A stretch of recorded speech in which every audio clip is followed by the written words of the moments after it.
podcast is part of the Sports Social Podcast Network.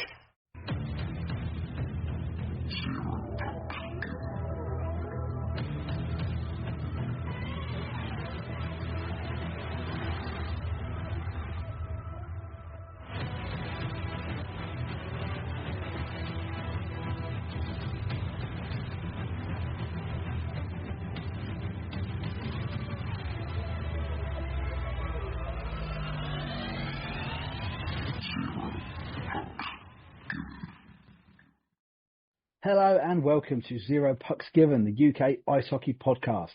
We're in partnership with the Hockey Art Co, hockey clothing for hockey people, worn by the best and hated by the rest. Listeners to Zero Pucks Given get a 10% discount on everything site-wide at hockeyartclothing.co.uk. Just enter the code ZP10 upon checkout and you will get your discount. There is loads of new things coming onto that website across April, new t-shirts, new hoodies, new hats. So keep your eyes on all the Hockey Art Co socials and on their website. And then when you see something you like, make sure you use the code ZP10 and you'll get your 10% off. We are also in our extended month with sponsorship with Manscaped, redefining the gentleman with top-of-the-range male grooming products. Listen out a little bit later for a video of me going through the products and what they do, so a few more details about Manscaped. But you can get 20% off and free shipping of all Manscaped products from manscaped.com when you use the code 0pucks20, all caps, all one word, 0pucks20. And we are also on the Sports Social Podcast Network, the biggest sports podcast network in Europe, boasting some other top hockey podcasts such as British Ice Hockey, Elite, and A View from the Bridge. Right, this is episode 95. I'm Ben. Welcome along to Zero Pucks Given. We've got the match reports from this weekend's games as the league season comes to an end across the conference structure. This final weekend gave us 7 games, 3 on Saturday and a full programme Sunday to dissect. But before we get to those, we have news from the Britton Division. After last week's announcement that Elliot Moran was retiring at the end of the season, MK Thunder have announced his successor is former Nottingham University coach Will Fry. So good luck to Will for the challenge ahead in MK. There was also some DOPS news in the Britton Division. Slough Jets will be missing Harry Hatfield for 5 games, 3 for fighting third man in, plus 2 for surpassing 10 penalty points. So by my calculations, he will not be available until the playoff final at the earliest. And Oxford City Stars will be missing Jake Williams for 3 matches for fighting third man in. So again, by my calculations, he won't be available until the second leg of the playoff quarter-finals. Other news that I've received this week is that there will be a live stream from the Britton and Wilkinson playoff finals weekend at Ali Pally. So if you are unable to make it to the Palace, and believe me, after the playoff quarterfinals weekend, it will sell out, fear not, it will be available to watch online and we'll have commentary on all 6 games from Chris Beale and myself. A huge opportunity for me, and I'm truly thankful to everyone involved for making it possible. Being a sports commentator has been a lifetime ambition for me, so I'm incredibly excited to be a part of it. And to be doing it with Chris Beale as well, who does the Stress and Play-by-Play on Twitter and is also an experienced commentator. That does obviously mean, though, I will be spending most of my day in the commentary gantry, commentary area, but I still want to get as much content as possible for you all from the weekend. So if I'm unable to get any pre- or post-match chats with the coaches or the players, they can either come and find me on the commentary gantry and we'll absolutely record something, or my little roving reporter will be out and about in the rink getting all of the good bits. My daughter Jocelyn has volunteered, so she will be getting the pre-match thoughts from the coaches and the players as and where they are available. She's really looking forward to it. She's really excited for it. She'll have a Zero Pucks Given hoodie or jumper on, so she'll be quite obvious in what she's doing, and she'll be hopefully getting all the details for that so that we can get some episodes out during the playoff weekend. Especially as the way it's kind of rolling through, I think that the finals, the actual final day, that will be episode 100. So what a brilliant way to top that off. What a great way to sort of celebrate the anniversary. I do really hope that you enjoyed last week's episodes. The interview episodes particularly, I felt were really intriguing. Katie Dad, firstly, what a great sport. That's a kid that just enjoys playing the game, and that was so obvious in the way that she talks about it. What a fantastic guest she was. And then to the other end of the spectrum, the Nick Rothwell episode, incredibly raw, candid, honest and emotional.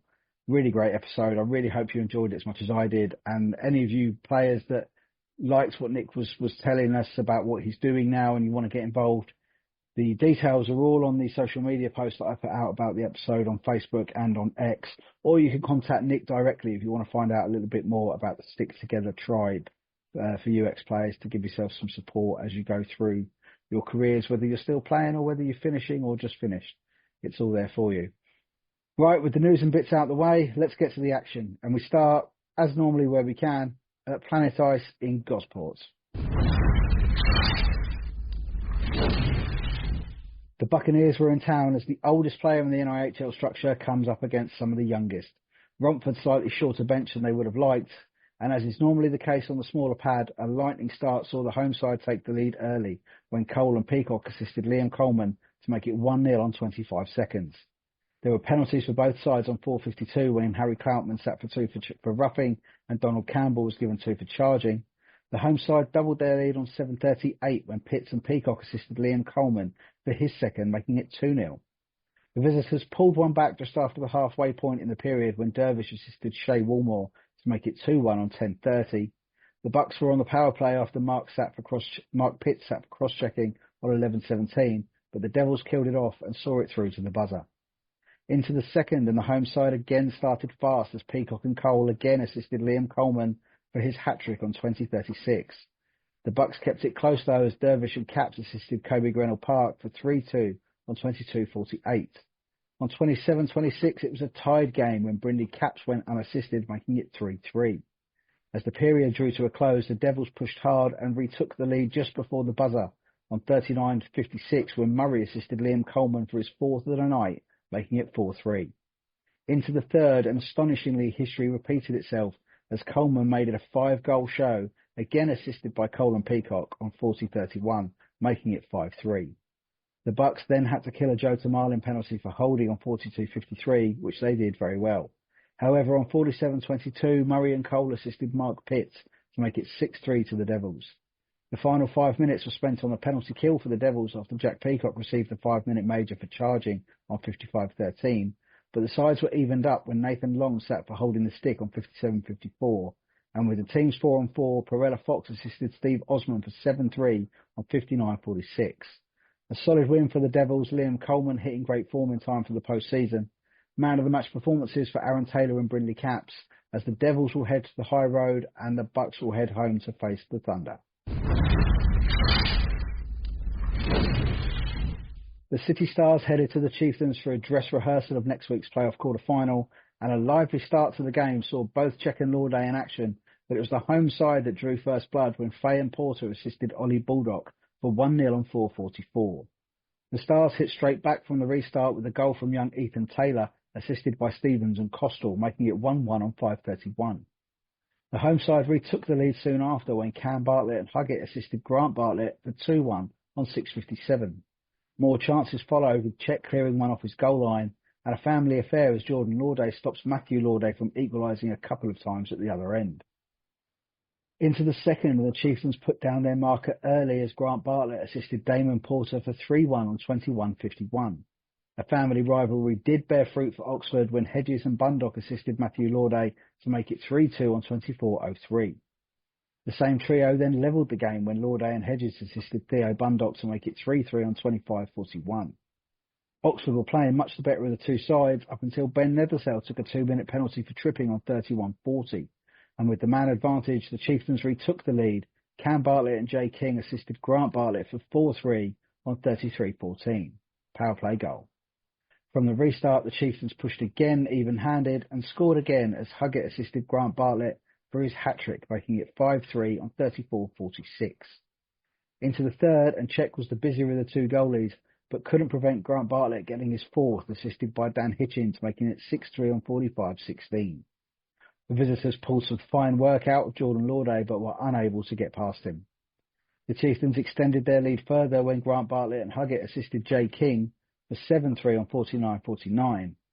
As we moved into the final 5 minutes, birthday boy Kieran Rayner popped up with a goal, assisted by Maltsev Fillery, making it 8-3 on 55:11. With the Stars fading in the final part of the game, the Chieftains went on the rampage and added a ninth when that trio hit the Stars where it hurts. Barnes Garner and Baldock assisting Damon Porter for his second for 9-3 on 56:09. From the restart for Grant Bartlett, score his fifth of the evening to make it 10-3 on 56:30. The troublesome trio were at it again in the final 2 minutes as Baldock and Barnes-Garner assisted Damon Porter for his hat-trick, making it 11-3 on 58:31. Grant Bartlett and Matt Lauday take the Man of the Match awards as this playoff dress rehearsal saw the Chieftains be the stars of the show. Sunday sees the Chieftains head to Invicta, whilst the Stars will host the Slough Jets. The final game of Saturday saw the Slough Jets host the Invicta Dynamos as the home side rocked their retro jersey for the final time, although I'm sure the fans would like to see it in the playoffs. And tonight's proceedings saw a very even start, both sides perhaps showing the urge not to attain any injuries, but the deadlock was finally broken when Stano Laschek went unassisted to make it 1-0 to the Moes on 13:51. The second saw the Jets have a power play chance when Laschek sat for slashing on 27:15, but the Moes killed off well. The home side did equalise when Redmond and Soper assisted Lewis English for 1-1 on 32:22. The home side were back on the power play again when Gregor McCallan sat for interference on 35:23, but after the visitors returned to full strength, the Jets turned the game around when Cave Humphrey and Ty Cathcart assisted Roman Cathcart for 2-1 on 38:13. Into the third, and the game remained tight with both sides having chances, but it was the Jets who put rubber on net as Redmond assisted Lewis English for his second for 3-1 on 51:15. There were penalties for both in the final 10 as McCallum received 2 for slashing. Ty Cathcart received 5+ game for check to the head, both on 54:09. Despite all the pressure and calling their timeout late on for the Moes, 3-1 it remained. Man of the match shows from Lewis English didn't get the Dynamo's name, but they will head home to face the Chieftains, whilst the Jets' trip to Oxford winds up being cancelled due to a technical issue at the Oxford Ice Arena. So a Sunday night off for Lucas Whistle's boys, after they showed they can still score points when the Holy Trinity don't.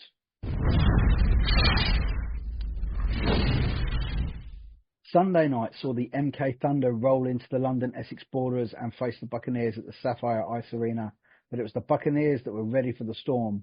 Brindley Caps gave the Bucks the lead, assisted by Taylor. Long and Woolmore then assisted Ewan Hill to make it 2-0. The second saw Grant assist Shea Woolmore for 3-0 before the Thunder pulled one back, just before Hill and Dervish assisted Brindley Caps for 4-1. Into the third, and Caps and Hill assisted Artem Kazaks for 5-1. Phillips and Hill then assisted Nathan Long for 6-1, and before the third was out, Brindley Caps completed his hat-trick, assisted by Hill and Kazaks for 7-1. The Thunder pulled one back, making it 7-2, but an impressive home victory for the Bucks will go into their quarter-final with Slough in great form and good spirits. After the game, Bucks head coach Jason Buckman gave his thoughts to ZPG. Yeah, mixed weekend of results for the Bucks. Away in Solent Saturday, and never an easy rink to get going in, with it being the size it is. It was good to get some of the young guys some ice time over the whole of the weekend, really. But yeah, going down 6-3, got the game back to 3-3. I thought we was in a good spot, but a few mistakes, gave away a few goals.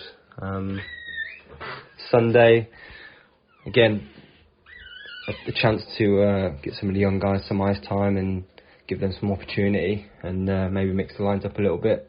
Rest a couple of guys also. Good win against MK at home, 7-2. So now we just start preparing for Slough in the playoffs this weekend. Hopefully have a good hard training session, and we look forward to that.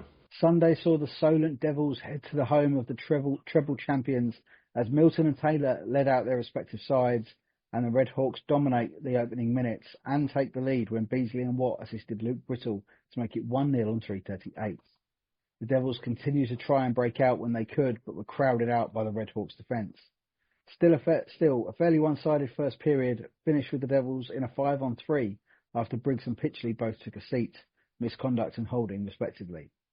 Into the second, and the 5-on-3 is killed by the Red Hawks, but Jared Lane then heads to the box for boarding on 24 flat. But the Devils were unable to break down the Red Hawks special teams.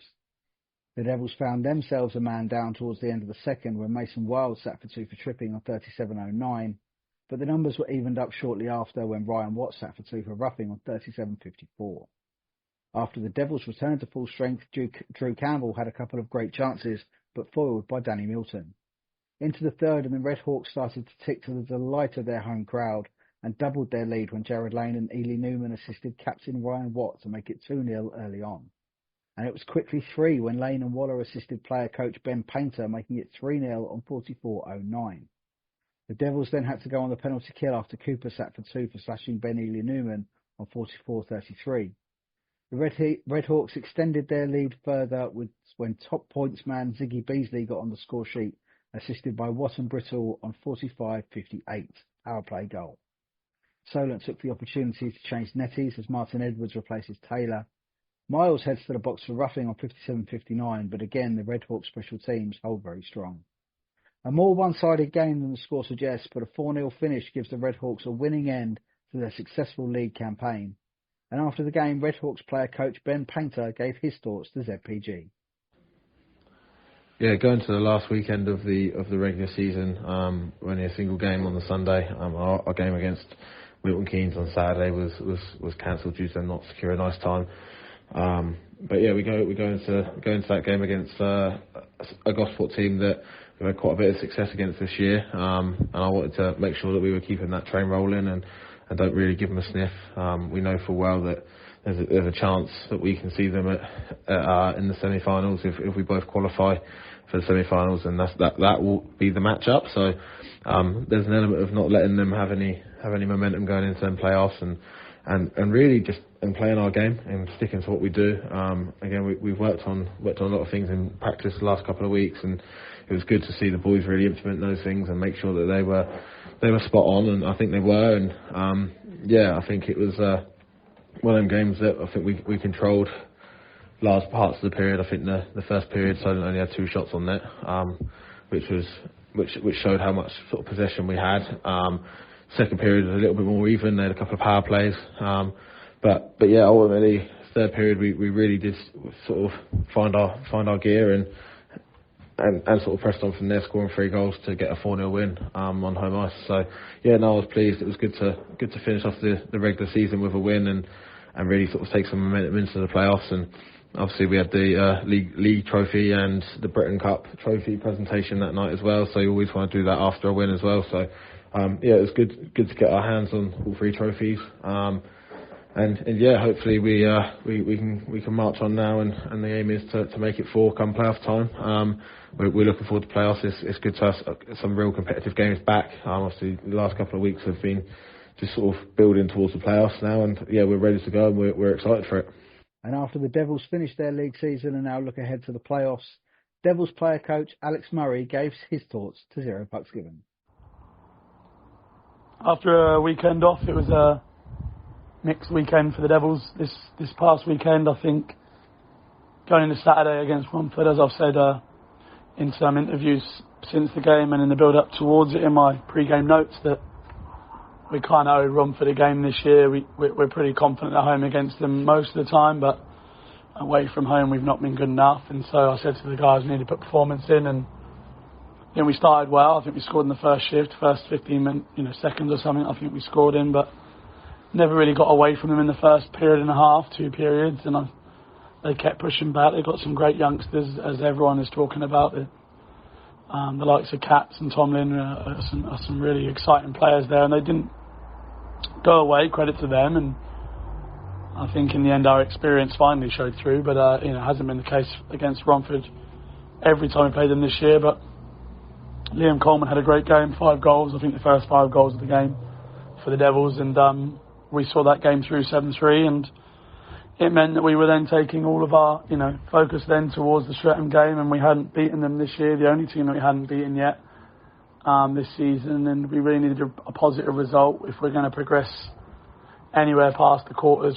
Semi-finals is going to be where Streatham will be waiting, and we owe those. Again, I think we've had a good couple of performances, but no result, and game started pretty close. And whilst they were always going to dominate the lion's share of possession, I think Aaron played well defensively, trying to keep shots to the outside. If they did get inside, that's when they scored, their first one. But going into the end of the first, I think we had a 5-on-3 again against Streatham, due to their penalties that they always seem to get. And once again, we didn't capitalise. If a team's going to take penalties like Streatham do and you don't capitalise, it's a waste. And and the second game against them this year on a 5-on-3 that we've not capitalised on. The second we were okay. We had a few more power plays, had some penalty kills, which was good.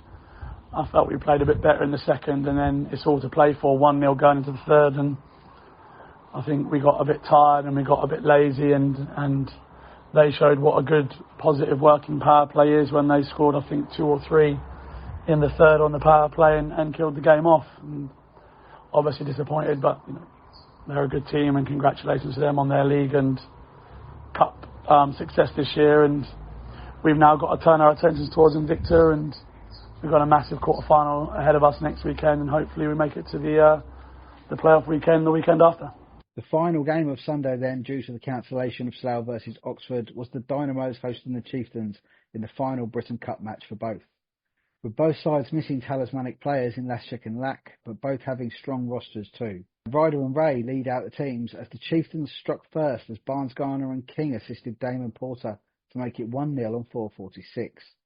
A holding penalty for Eden Rolfe sees the Moes on the power play, and ultimately an equaliser for the Moes as Chard and Springer Hughes assisted James Lamey to make it 1-1 on 6:29. The visitors retook the lead when Jameson and Barnes-Garner assisted Damon Porter for his second, making it 2-1 on 12:07.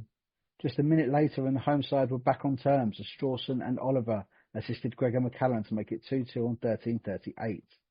There were penalties for both sides after the goals, as TJ Fillery took 2 for charging and Regan O'Neill took 2 for roughing, both on 14:42. An entertaining and well-fought first period between these two, as always. Into the second, and Aaron Strawson took a 2-minute penalty for hooking on 26:54, seeing the visitors back on the power play, and they took advantage when Grant Bartlett assisted Damon Porter for his second hat-trick of the weekend, 3-2 on 27:58 power play goal. From the restart, the Chieftains extended their lead when Kieran Rayner scored unassisted to make it 4-2 on 28:22. A slashing penalty for Dominic Ray saw Eden Rolfe sitting in the box on 33:12, but the Moes failed to penetrate the Chieftains special teams. Into the third, and a good start from the Dynamos saw them pull a goal back when Springer Hughes assisted O'Neill assisted Brandon Chard on 42:22 to make it 4-3. The visitors responded in kind though and made it a 3-goal game again when Huggett and Cam Bartlett assisted Grant Bartlett to make it 5-3 on 45:49. After the restart, Halden Barnes-Garner and Sam Oliver had a minor disagreement, seeing both sit for 2+2 for roughing on 46:09.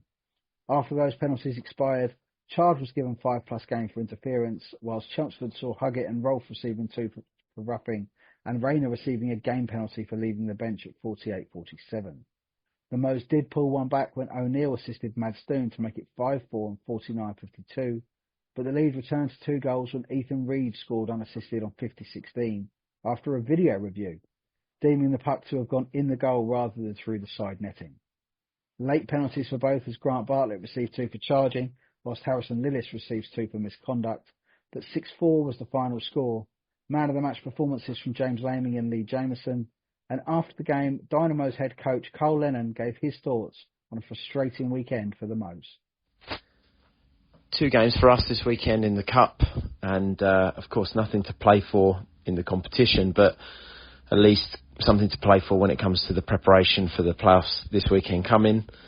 We started in Slough on Saturday and had a good start. We played well in the first period and found ourselves 1-0 up after a turnover in their zone and took the chance accordingly.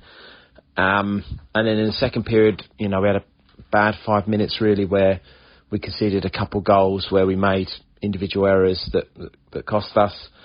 And in the third period, we, really upped the intensity and put some pressure on. And I think Slough scored again on the break, and that was kind of the game done, unfortunately. But I was very happy with the way we applied ourselves. We tried a few new line changes and combinations, and was happy with how some of the players fed off of each other in a different way to what we've seen so far this season.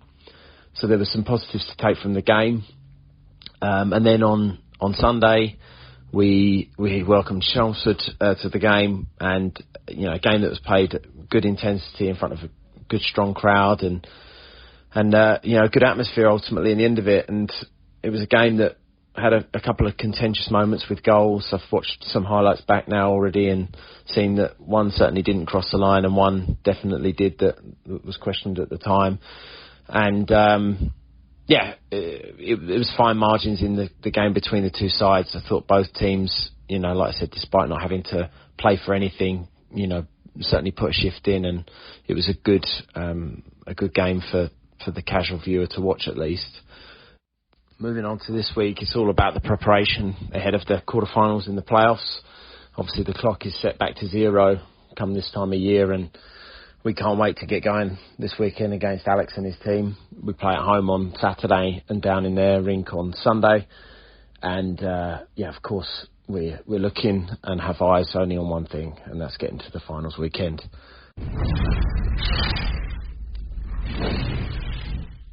Well, that is it. The NIHL 1 South Britain division is over, and we now move into the post-season playoff quarterfinals. But after an action-packed weekend with goals everywhere, let's have a look at this. Hi, it's Justin Wong, Kenny Wu from the Muddy Ducks, presenting Zero Pucks Given Britton Division Player of the Week. Player of the Week, then. Well, what a spectacular weekend for some of the most reliable point scorers in the division. Huge special mentions to Brindley Capps, second hat-trick in 2 weeks. Liam Coleman and Grant Bartlett, both with 5-goal hauls on Saturday. But finishing the weekend with 6 goals, a hat-trick each night, 1 assist in a 4-point weekend, all with family over here watching from Canada. This week's Player of the Week is Chelmsford Chieftains' Damon Porter.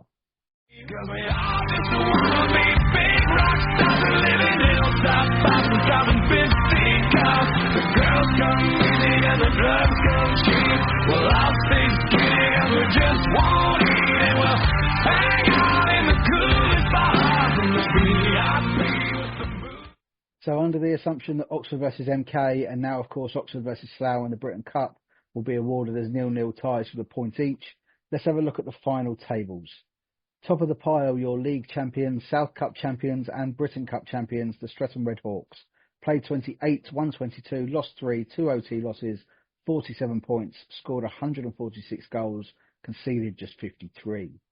In second, the Chelmsford Chieftains played 28, won 20, lost 8, no OT losses, 40 points, scored the most, 164, an average of 5.8 per game, but conceded the most in the top 4 with 99, and of course no shutout this year for the Chieftains. In third, the Slough Jets with an identical record of play 28, 120, lost 8, 40 points, scoring 148 and conceding 96. Completing the top 4 are the Solent Devils with a record of play 28, 117, lost 10, 1 OT loss, 35 points, scored 131 and conceded 97. In fifth, the Invicta Dynamos play 28, 115, lost 10, 3 OT losses, 33 points. Scored 132 goals and conceded 105. Sixth place are the Romford Buccaneers, having played 28, won 9, lost 16 with 3 OT losses, scoring 125 goals and conceding 133, so only a difference of -8. In seventh, the Oxford City Stars played 28, won 5, lost 20, 2 OT losses, and we assume 1 tie. 13 points, scoring only 67 goals, averaging at only 2.4 per game. And they did score 13 in 1 game, so the goals have been spread pretty thin for the Stars.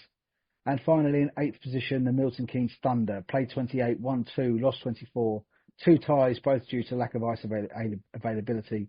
Scored 37, an average of just 1.3 per game, but conceded 222, averaging at 7.9 per game. So that league table then gives us our confirmed playoff fixtures that are coming for you next week, the Easter weekend, and the fixtures in the Britain playoffs are as follows. Saturday the 30th of March at the Sapphire Ice and Leisure Centre in Romford, we have a repeat of last year's quarterfinals, and man were they exciting games. So a 5:15 face-off for Romford Buccaneers versus Slough Jets, with the Sunday night return at the Hangar at 6:30pm. 5:30pm face-off at the Riverside as the Chelmsford Chieftains host the City Stars. Round the wrong way this tie due to the ice availability at Chelmsford, so the second leg is at the Oxpens on Sunday at 6:15pm. Planet Ice Gillingham for the first leg of Solent Devils versus Invicta Dynamos at 5:45 before both teams head to the South Coast to hash it out on Sunday. What an incredible tie this could be, a 5pm face-off on the Sunday at Gosport. And the MK Thunder will host the Streatham Redhawks on Saturday at the Thunderdome, 7pm, unconfirmed face-off time, before all roads lead to the High Road for the second leg, facing off at 6:45 on Sunday.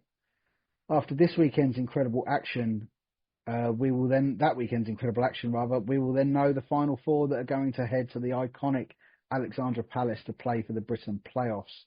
But they won't be alone. Oh no, of course, this year's showpiece event is a joint affair, and we will also see the best four teams from the Wilkinson division as they play out their quarterfinals over the Easter weekend.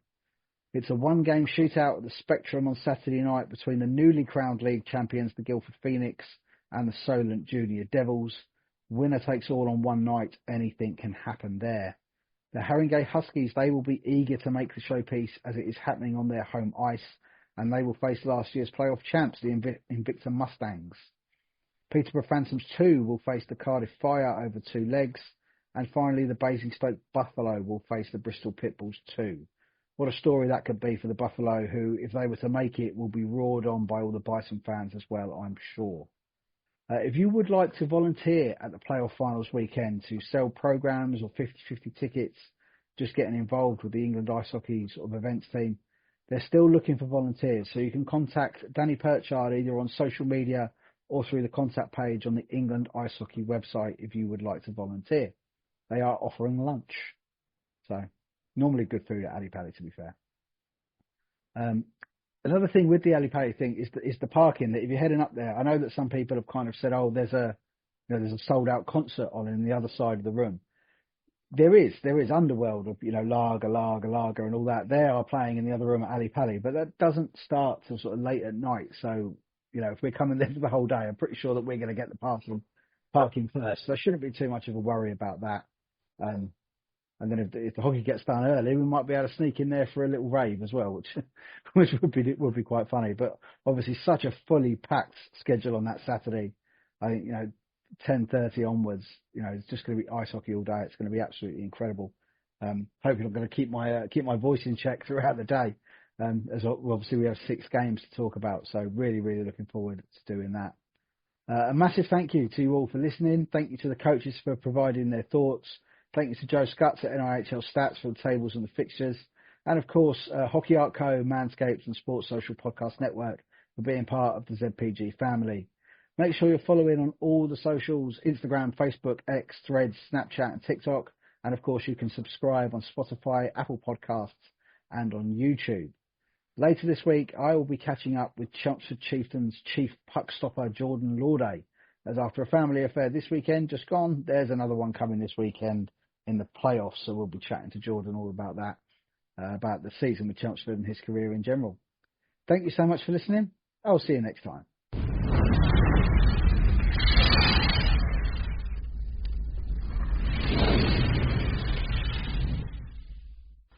Hey guys, it's Ben from Zero Pucks Given. We've had our sponsorship with Manscaped extended by 1 month. So you've got 1 more month to get your 20% off and free shipping on all of Manscaped products from manscaped.com. As you can see from this before picture, I know I look like someone who used to be in good shape. I'm a little bit of a gorilla. I'm quite a hairy guy. So I took the Lawnmower 5.0 into the shower, and then with the interchangeable head, you take the long hair off with the clipper head, you flick it off for the razor head, and then you take the short hair off. And considering how hairy I am, this is the outcome. I think that's pretty darn good. Of course, once there, you look like a bit of a plucked chicken. And you kind of go all the way down, use the skin-safe razor blade, the clipper blade, and that downstairs to get all of that cleared off. And then when you're done, you use the crop soother and the crop preserver, which is like a deodorant for your balls. Stops any of that sweating and any of that chafing if you're sort of driving a lot, sitting in a van all day or something like that. Or even if you're being active, going to the gym or training or anything fitness-wise, it stops from all of that rubbing and chafing, particularly when you wear the Manscaped boxers that are also in the picture, as they've got a nice sort of silk pouch at the front, which keeps you all feeling nice and fresh. So then after that, I've used the weed whacker to get all the hairs around from up my nostrils and in my ears, which as you get older, trust me, they all start to appear out of nowhere. And then I've used my moisturisers with a little bit of bulldog stuff actually to just on my head after I've shaved that with a razor blade. You can get a Manscaped beard trimmer as well, which is something I'm definitely going to look at. It's got a lot of different attachments on it, so you can sort of do the lines in your beard and sort of skin fade it down, which is a really, really good product. I'm hoping I might get hold of one of them quite soon. So yeah, I think these products are absolutely brilliant. I do not put my name to anything that I don't like, and as you can see, I use them, and I think they're great. So use the code 0pucks20, manscaped.com.